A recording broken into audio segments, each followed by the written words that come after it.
Denny, in the last lesson, you told an impactful story of a believer, a pastor, who was tortured and betrayed. It's almost tough to hear. It's tough to process. It's a lot to take in. Yet there are lessons that we can learn from this story of a tortured believer. What can we take away from this? Yeah, this story of Benjamin and his torture, first of all, it kind of helps us reframe some of the things we go through. Absolutely. That don't seem all that significant in light of what he went through.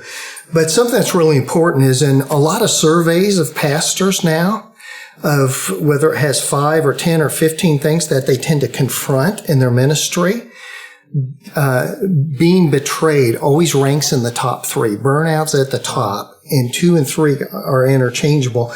But either perceiving being betrayed or truly being betrayed ranks in the top 3 of the things that are deeply wounding to pastors.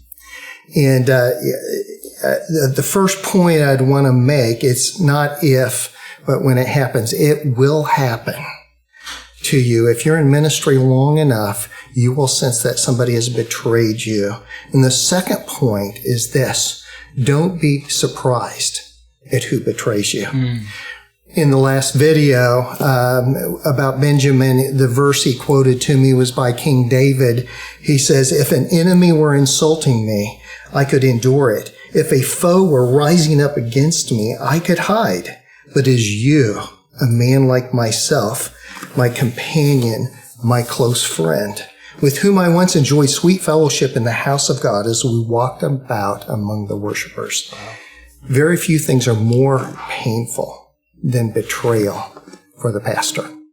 Danny, doesn't that often hurt the most because it's someone who's closest to us? You know, whether that's a marriage, whether that's a staff member at the church, it hurts so bad because we love them so deeply. What do we do to process that hurt? Yeah, that processing that hurt is a difficult thing, but we almost always have to go outside of us, whether that's journaling, whether that's prayer, or talking to a trusted advisor of some sort, whether that's a trusted friend or a counselor or a coach. Betrayal is something we can't seem to sort out inside of ourselves. Yeah. And it's painful because you can't be betrayed by an enemy. You're betrayed implies friendship. Wow. And it's like the song by Michael Card that says, "Betrayed with a kiss, that's not what a kiss is for," when Judas betrayed Jesus. Wow. Denny, do you have a few more points in terms of navigating this betrayal?